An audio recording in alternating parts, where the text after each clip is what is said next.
Hey, welcome back to another episode of MTME. I'm Marcos. I'm Andy, and do we have a show for you today? I know we're taking you back to Netflix this week. We got Beef and Florida Man on Netflix, as well as our movies Renfield and Super Mario Bros. Super Mario Brothers this week. So I guess as Mario would say, let's go! Let's go. So our first show on Netflix, coming from Netflix this week, is a limited series called Florida Man, and it's the story of Mike Valentine, an ex-cop who either has been disgraced or fired. I don't know if we really ever know. Right, yeah, they didn't say how he was an ex-cop. And it wasn't really until like the second episode or the third episode that they even introduced a wife into this show. How many episodes? She was on the first episode. She was. Yeah, they were at the bar together at the beginning, but then you didn't really get the impression maybe they had been married. Yeah, it was kind of strange. But yeah. Did you finish the whole thing or no? No, I think of like one or two more to go. So, okay, yeah.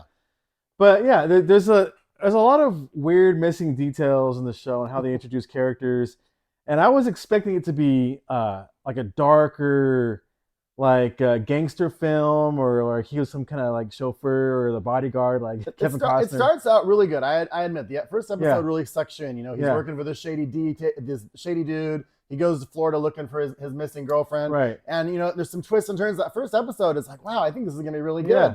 And then it kind of maybe jumps the shark a little bit. Yeah, so. I don't know if the writers. I was worried too that you might have liked this one more than me, because for me it seemed I'm sure they had a team of writers, but I don't think they were agreeing on where to take the show at all times, because it seemed like some moments were really strong and well written, and other moments were just really tropey, really campy. Just the bad guys are goofy, or the main bad guy, he's not intimidating at all. I think they're trying to be funny, but you're talking about the mobster guy. The mobster guy, yeah. And then you've also got the introduction of Anthony LaPaglia, who has been a great actor. He was on Without a Trace for like 10 years back in the late 90s, early 2000s. Who doesn't even look the same. He's really much heavier than I've ever seen him before. Yeah. And you don't really know. Obviously, he's kind of coming across as the bad guy, good guy, because he's Mike's dad. So, but it's for sure. It's I don't know. And then I feel like it jumps the shark. But then there's something again that happens. That's like, okay, wait, now I got to know. Now I got to know what's happening. Yeah, so, right. It's kind of like, what are you doing with the show? It's like, and then what took me out of it too a little bit was that the dad had an American accent and the sister has an American accent, and they don't introduce the mom. But I've never seen this actor before, but he has a thick accent. Like it just seems out of place for the family dynamic. Or in fact, in episode 1, I actually had to turn on the closed captioning. Right. I thought I wasn't quite hearing everything that he said, so I turned on the closed captioning to make sure I got it. Yeah. Edgar Ramirez he's a pretty popular actor in a lot of different things right now. He was in Jungle Cruise. He played the bad guy. Okay. He was in Point Break, and he was also in 355. But in all of those, he's been the bad guy. So this is the first time he's taken on the role as the protagonist, the good guy. So it's kind of interesting. But I don't dislike him, but I do agree with you. There were times it was hard for me to understand. Right. It just seemed like it didn't fit that story. Like they should have given him more of maybe a Colombian family or something, because the dad seems like he's Italian, the sister seems mixed, and he seems like he's from like Cuba or something. I have no idea. Two things about this that I really liked. I thought it was interesting how they threw in all the facts about the Florida gun control laws. Yeah. And then I also really liked this random story that has no point. It's not connected to anything. I finished the series about Clark Gregg, and it's not connected. I finished the series. It doesn't change the story of the show at all. But it's like, I hate to say it, but it's almost like my favorite part. I want to know what's going to happen to this guy. That's why I watched it. I was like, okay, I got to see. I go, this show is not my favorite. It's very lame in some moments. But I wanted to see what they were going to do with that character, with that story. Because there's actually 2 stories that are floating kind of on the sides. And they don't, when I got to the end of it, I'm like, I watched the whole thing. Wow. Just to have these 2 interactions mean nothing to the story at all. They were like, I don't know why they could have. It was such lazy writing on why they implemented the gun, that he was lost because he picked up the gun at the I think the first episode he picks up the gun in the airport, so he has to go looking for another gun. The guy from the finds one the Shield agent guy. Yeah, it's Clark Gregg, the guy from many Marvel and Shield movies. So if you guys who Clark Gregg is, and he does a good job. And for me, I was like, when his story would come on, I'd be like, oh, and I would actually find myself laughing. Right. And I found it humorous that what he was going through. Right. So, but then we'd go back to the other story, and I was okay, but I kept thinking, okay, let's get back to the Clark Gregg thing. What's happening now? And so that part is very humorous, but the rest of the story for me overall kind of seems like it's just jumped the shark. So, Dude, I was like, I wanted the show to be better. Again, I think there's something to be said about shows that don't really challenge you at all, that are just kind of just throwaway shows that you can kind of watch and uh, this for entertainment, to turn your brain off. Yeah. You're relaxing at night. You're like, whatever. That's what this show is. I don't know. I don't know if that's what they were intending, but that's kind of how I felt because like I said, it's good in some points and it's horrible Right. on other points. And I was gonna say, and don't be misled because that first episode is so well done. I thought that I was like, oh, wow, this is gonna be pretty good. And then it was like, what is going on? Yeah, it turned into like from like a dark, gritty comedy, like show, and then to like Hawaii Five-0. It's like a new Hawaii Five-0. Yeah, I don't know. So maybe that's why it is a limited series. Yeah, maybe that's obviously why it's not. It's called limited series. I mean, it's only been given one series. Yeah, I think one they might season. I think they might have seen that ahead of time and been like, let's just call this limited series. Maybe down the road because we're not going to renew this. Florida Man redo and give us the full story of Clark Gregg. Yeah. Maybe that would be interesting. But I don't know. What would you rate this overall? I'd probably give it maybe a 4 out of 10. It's not. I'd give it a 6 because I do think there was some good acting in it, and I do think that it kept me entertained at times. Even the acting was just kind of stale. I just didn't like the main character's performance. Like maybe he's good as a bad guy because he has an accent, so he's easily cast as the bad guy with the accent. Typecast, maybe, yeah. But he's typecast. But just him going into this role, it just didn't seem to fit, and I just didn't believe anything about the show. So it sounds like you're getting an overwhelming skip Florida Man. Skip Florida Man unless you have nothing else going on. Yeah. Hey, and I might have some beef with Andy over this show. We might. But beef on Netflix has nothing to do with meat. Has nothing to do with meat. But I thought it was great. Andy, what did you think of the show? I really have mixed feelings, and I think we'll talk about that as we're going through it. For me, it's hard to watch something that is so real. It stresses me out. I have not watched a show like this in a long time that I was stressed out from the beginning to the end, and even just talking about this show, I feel my stress levels rising. I think that's intended, and I think that's a mark of a good show where it's not benign, or invokes emotion, where you can see yourself, like in the beginning of the show, it starts off as just like a simple traffic confrontation. Well, I don't know if road rage is ever simple. Well, but you always imagine yourself like I would want to find this guy and I'm gonna do something to this guy. But then a few minutes pass, you still have to get to your destination, and then you forget about it. But then you might think about it later. You're like, I'm gonna if I was a worse person, I would find this person.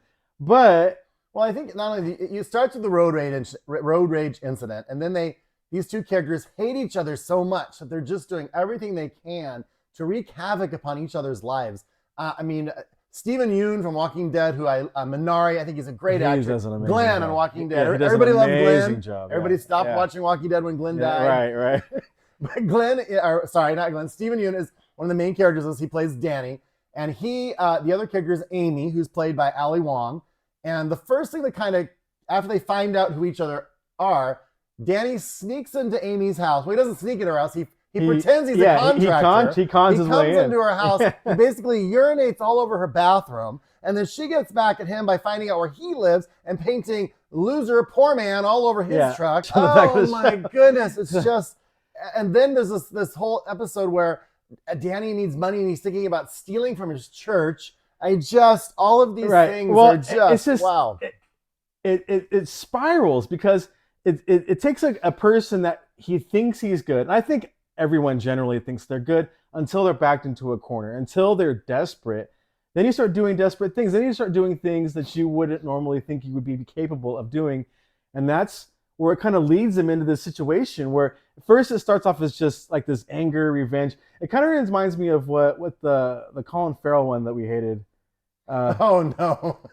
Is that why I dislike this so much? I think Banshees of Inisherin. Banshees of Inisherin. I think if they would have done this kind of intensity in that movie, I think the movie would have been better. I think I would have actually liked it because I really like this show because I just like how they illustrate just the just the anger and the frustration, Right. because both these people are not really necessarily bad people. They're just very stressed. Like the wife has a job, or she's trying to sell her company, and Andrew Yeah. just trying to build a company, And I don't dislike Amy either, but I do feel like because her character is obviously this character that comes from wealth and privilege, mm-hmm. and she's got this bougie store that she wants to sell that sells plants. Right. Well, she doesn't come from wealth. It's the husband. That's true. He comes from wealth, and she's poor growing up. That's true. And so she builds something of herself. And I do think that's one of the really good things that this show does. Is it really highlights Asian immigrants, and it really shows that not all Asian immigrant stories are the same. Right. And it shows how some Asian immigrants came over with money, and some came with nothing. Right. And he built something. And one of the characters, Amy, you just said, builds her wealth. Yeah. And then the other character, Danny, obviously still has no wealth. Yeah. So I'm rooting for both these characters while I'm watching this. Right. But there's times where I really don't like either of them. Right. Well, because it's an exaggerated version of what we normally would imagine ourselves doing, or fantasizing what ourselves are doing in these situations. The one character in this that I wanted to see be successful was Paul. It was Danny's brother. I don't know the actor that played him, but right. I was rooting for Paul the whole time. I was like, Paul, get away from these two. Get out. He's hilarious because he's just like he seems like just the typical like millennial younger brother. He's playing video games. He's investing his money into NFTs and crypto, and that was such a volatile thing. And he gets catfished. And his mannerisms and his language is very just like very of like the kids of today. And it's just funny, because I know he's not dumb, but the way he talks is dumb, or the way he's surprised by little things. And I do feel like a lot of the characters in this story took advantage of him. And I think that's why I was rooting for him. I feel like Paul was more of the underdog than anybody else. Yeah. But again, he wasn't the main character, but right.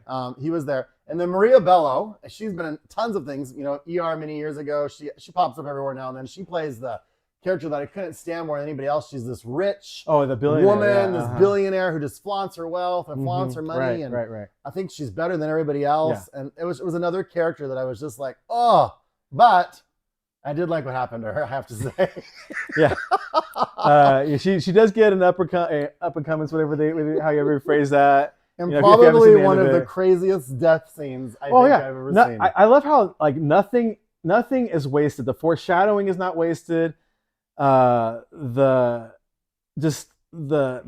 details, everything gets used. Like there's nothing like everything in the story is just very, very fine tuned. The writers did a phenomenal job of just putting all the pieces together and telling a story that just invokes I thought like anger and frustration, and it illustrates depression very well, and how kids, because Allie's character, Amy, she's impacted by her parents' decisions in life, and it affects her into childhood or in adulthood. I'm sorry, and now it's affecting her own child, and now it's affecting her own child and her own family, and it just all spills out, and then the way these characters interact with each other, and by the end of it, I was thinking one thing was going to happen, and something completely that I didn't even think was going to happen happens.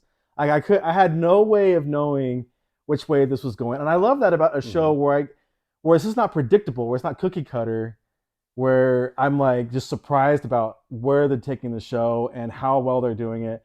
And it's funny in a lot of, and they make.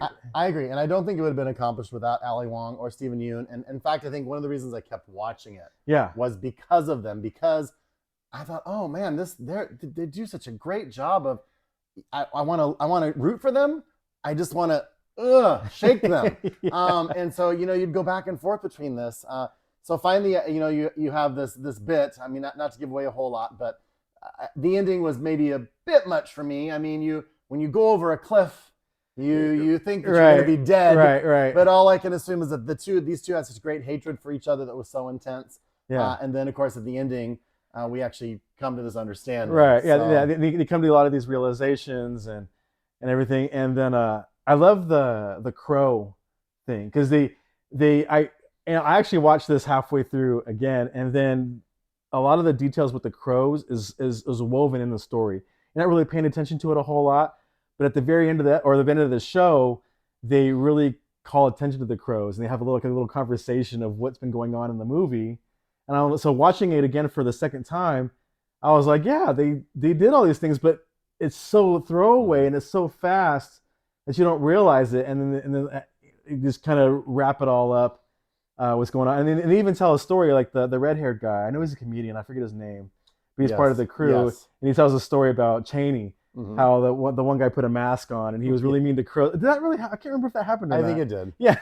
So shot his friend. Yeah, he shot his friend, and so they introduced the crows having like this memory of this communication throughout the crow community. Where they, take sides or make things happen in these characters' lives or people's lives. But right, this isn't a limited series. It was season 1. It's a regular show. I really can't see another season.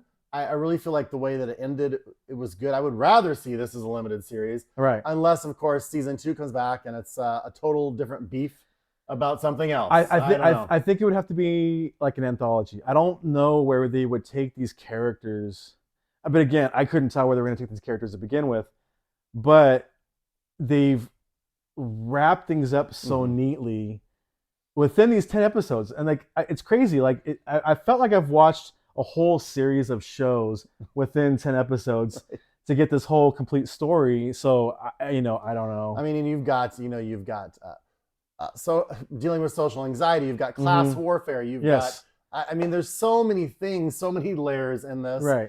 But I do have to say, it's really, if you get stressed out about things that are real, right, it's hard to watch. Right. It is difficult to watch. Either you're going to love it, like I did, or you're going to watch it and be stressed about it and hate it, and want to turn to something else that's light. Because if this will invoke emotion, like I said. After like 2 or 3 episodes, I told them, I said, I hate this. I'm going to give this like a 2. It's making me so stressed out. Yeah. But after I actually got through it and I watched it all, I think I was so moved by the performances of the 2 main characters in this. That I could really see, I could see both Steven Yeun and Ali. I was going to say her name wrong. Ali Wong. Sorry, not Ali Young. Ali Wong. They could both be up for maybe even win Emmys. This is going to win awards. This show, hands down. This is, if The Last of Us and Beef are the top 2 shows that I've seen this year. But yeah, Do you think I don't? And I was kind of. Some people were calling this a comedy. Do you think this would be in a comedy category? It's hilarious. Okay. There's so many things that you're not paying attention to that are just like. Even things that I watched on the second run, I didn't notice, and I was just cracking up. Especially at Paul, the younger brother. He does so many funny things. Where like, there's an instance where Daniel, David or Daniel? Danny, yeah. Danny, yeah. He's chasing his brother up a flight of stairs because they were looking for him at a hotel casino. Yeah. And there's a story told about him. A story told about Danny. There's a cousin tells Danny the story about how, he gave you that name, the Korean Johnny Carson, and he's chasing him up, and and Danny thinks it's a compliment. That, oh, that's cool. He's like, no, man, they were making fun of you. And then they go to the part where the younger brother is being chased up the flight of stairs, and he's chasing him. He's like, were you making fun of me when you called me John, the Korean Johnny Carson? He's like, I didn't even know who that was. He's like, I didn't know if you're making fun of me. So that little things like that, these interactions, these younger brother, older brother interactions were just so funny. I see that and I understand that, but I'm gonna be really honest. I did not laugh. Oh, I was cracking up.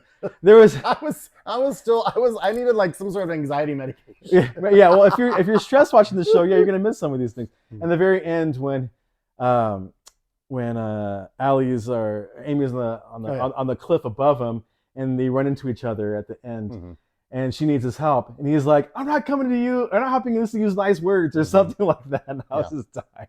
Yeah. So. What'd you rate it? I'm gonna give this like a 9.5. It's for me. It's near perfect on the show. My rating's gonna pull it way down. I'm gonna give it a 6. I'm gonna give it a 6 based on the performances of Ali Wong and Steven Yeun and some of the other characters in this. And again, I just think it's I understand, and I know a lot of people are really gonna love it like you do because they love that's something that stresses them to the point of, hey, this is really good. I just think TV. it's substance. As a contrast to like the show we just previously rated or we watched, it's there's no substance. There's no story there. And then you have a show like this where it's just packed full of a story that's not necessarily like this tropey recycled story over and over again. So for me, I enjoy seeing shows that I can watch and get involved with or get engaged with in the show. So and I agree with that. And I think this is something a lot of people will enjoy. I just think, but I think that's why it's important that we have two perspectives, because you are going to find people that love this, and you're going to find people that might even have a less favorable rating than I had, because I made it all the way through and I really saw merit to what I was watching. I think when I got to the end.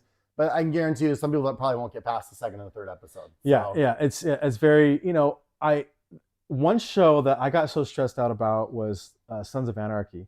I had to take 2 breaks watching that show because of the anxiety of the content. Mm-hmm. Yeah, it was just so much that I was like, okay, I need to take a break. This show's really great, but it really bothered me so much. I actually did take breaks on that show. Did you ever see Sons of Anarchy? I did not watch that one. No. Oh man, no. It's I would say, Game of Thrones, Sons of Anarchy, Breaking Bad, and now Beef are probably almost in those categories for me. So I would say Game of Thrones. Yes, I agree with that. I never saw Sons of Anarchy. What was that one you said? Breaking Bad. Breaking Bad was hard for me, and a lot of people have gone back and finished it and said it was amazing. Yeah, it's an amazing show. I've had family members that have said it's amazing, but I think as my profession being a teacher, I couldn't get past the second or third episode because I know because it was a teacher dealing drugs, and I just was like, nope, I'm out. So, you have to get past you have to get past of the reflections in your own life. If you want to enjoy this show. I mean, if this kind of show bothers you, don't watch it. Bypass it, because who needs I'm that all kind about of stress? escapism television. Take me to another world. Take me to somewhere where I don't have to deal with my own inner thoughts and inner insecurities. But you've heard 2 sides. So check it out for sure. I know this was probably the longest segment, probably because I loved it so much, so I've added a lot to this. That's good. Yeah. Nick Cage, the man of many faces. Man, he rolls. Dracula. He is Dracula right now in Renfield. I agree. Renfield, basically the main protagonist here is Nicholas Hoult, who also is another really good actor. Yeah. If you have never seen Nicholas Hoult in anything, he was in, I just forgot what it was called, the zombie movie where he played the zombie that fell in love. Yeah. Warm Bodies. Warm Bodies. Yeah. He was in that. And he's also in a show, if you've never seen it on Hulu, it's called The Great. It's another really good show that Nicholas Hoult is in as well. But yeah, Nicholas Hoult, he no longer wants to work for Dracula. Right. Well, I was going to say, the first time I saw Nicholas Hoult, and it might be his first acting role, I need to double check this, was in Skins. You ever see Skins? It was a UK show playing Tony Stoneham. I'll never forget Effie and Tony Stoneham. They were brother and sister. I love Skins. Like it was an amazing show. But anyway, it's on Hulu. He's graduated to Dracula's henchman. And he doesn't want to want to work for Dracula anymore, especially since he meets and falls in love with this New Orleans cop played by Awkwafina. So you got the 2 Nicholases and Awkwafina. And then he introduced Ben Schwartz, Park and Rec. That's Ben Schwartz's firm, right? I think. Park and Rec. I think so. And he's the one that plays Renfield's new potential replacement for Dracula. Oh yes. He's hilarious. The son, yes. Yeah, he's in a lot of stuff. He's in so many things. But yeah, lots of blood and gore. Lots of blood and gore in this. Yeah, limbs and body parts everywhere. Yeah, crazy. Yeah, it's definitely like a Splatterhouse type film where it's just explosions of like liquid everywhere. But I do have to say, wildly entertaining. Nicolas Cage is always one of those actors who is all in whatever he does. Yeah. I didn't get to see Pig, which I know a lot of people talked about. It was a role that he had last year. I never saw Pig. I didn't see that. He was a truffle farmer. But I did see recently where he played The Unbearable Weight of Massive Talent, where he played himself. I thought he did a really good job in that. Yeah. And here he's back, and I think once again he does a really good job too. So I think Nicolas Cage is in movies year round. We hardly notice it because he's in so many things until he does something awesome. But right now he's on the uprise right now. He's like everybody's looking for Nicolas Cage. I think one of my favorites was Matchstick Men that he was in. Yeah, I love that movie. Yeah, but this movie, it was funny. It was entertaining. I have nothing really bad to say about it. The story seems cohesive, but Yeah, and it's a screenplay by Ryan Ridley and Robert Kirkman. If you guys know Robert Kirkman from Walking Dead, so he co-wrote this screenplay for Renfield. So I think that's probably why you can see a lot of the blood and gore. You can tell, right up Robert Kirkman's alley. So. Yeah, yeah. I love the references to ska. Yeah, like the ska music stuff was just hilarious. And I just watched a movie that had a lot of ska in it, so I was just thinking about Renfield and how they're just making fun of it the whole time. I have to say too, I think I was never really a big Awkwafina fan, but watching this movie, I can see she's actually a very talented actress. She can kind of mold and do things a little bit differently. I don't know. I really enjoyed her in this role. It was kind of interesting. So what else was she in? Oh my goodness, lately she's been in Jumanji, and she's been in she was in the one where she was the daughter that had to go. I don't even remember what it was called, but it was a really good one too. So, but this was different. That was a serious role. This was more of a comedic role. Yeah. She's usually comedy, but but I think she adds this, you think Nicholas Hoult, Nicolas Cage are going to be so good, but Awkwafina, I think, really holds her own. Yeah, she does. But for me, her performance wasn't that standout. I mean, just kind of second or third seat to the other two actors. But I kind of think he took it in a different direction too with the bugs, giving his acolyte or his servant that power of the bugs being blood versus what gives him his power. So I don't know why. Maybe Dracula has to absorb or bogart all the blood for himself. Chocolate covered grasshopper, my friend. Yeah. So he kept a little box of bugs in it, and then I don't know why they did that, but I thought that was an interesting take on. Well, what would you rate this one? I'd probably give this one maybe a 6. A 6. Yeah. I think I'd give it a 7, just because for the pure entertainment value, it was fun. It's one that I could see myself watching again. So yeah, again, it's just kind of escapism. Nothing real. Yeah, it's not gonna stress you out, or it's not gonna make you cry or think about anything. It's just pure fun. But it does have a lot of blood and gore, so be mindful of that. So let's go. We finally get to see the Super Mario Brothers review here. Now, is that your try out an original voice, or you tried a Chris Pratt maybe voice? That was more like a Chris Pratt voice, but hey, that's okay. So, yeah, it's a best impression. It's a me. Right. So. Yes. But you can't mistake that, right? No. You can't mistake that accent or those phrases for anything else. Right. A lot of fun though. I enjoyed this. I think it's always fun to see a good family-friendly movie. Also, wow, talk about box office craziness right now. It's crushing at the box office. And then even when I've been at the theaters the last 2 weeks, I've seen people actually dressed up like the characters going to see this movie. I don't doubt it. The cosplay, the fan stuff is there. It's that the whole community is strong. So. Yeah. Well, they deserved it after that last movie from 1993. Oh, the John Leguizamo one.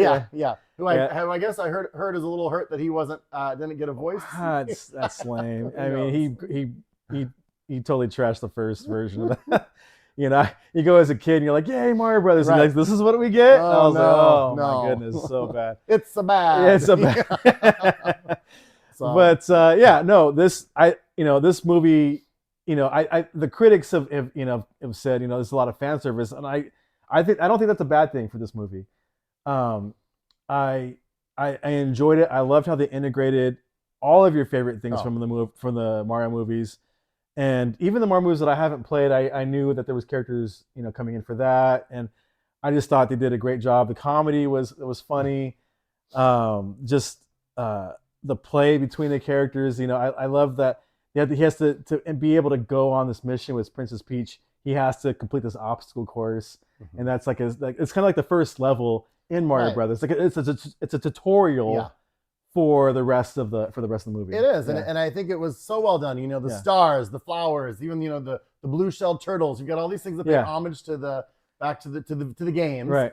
But you've got Mario, Chris Pratt, trying to save Luigi, Charlie Day. Ends up having to help Peach, who play Anya Taylor-Joy. Stop Bowser, Jack Black. Who doesn't love Jack Black? Yeah, everyone loves Jack Black. And then you've got, and then you've also got another one of our favorite names we like to say on the show, Keegan-Michael Key, who plays Toad. So he's popping up on our show a lot. But I tell you, Jack Black to me, I mean, I know it's a cartoon, but just, it's him. And he's always been a great singer, and he's done, I had the opportunity one time to see him sing with Foo Fighters, and he does such a great job. And so for me, that song Peaches, it's gonna be stuck in my head. Peaches, peaches. I wonder if he just. I wouldn't doubt it, but I wonder if he just sat in the studio in the sound booth and just sang whatever came to mind. Like it was just, I think it was. I mean, I wouldn't be surprised if just improv, just throwing it out there, and they animated the whole thing around just whatever he blurted out. So. And now all kids everywhere are singing this song. Lucky teachers, we get to hear it every day. Have you been hearing it? Yes, every day. Yeah. So yeah, but no, I enjoyed it. I'm a big fan of Nintendo and Mario. So yeah.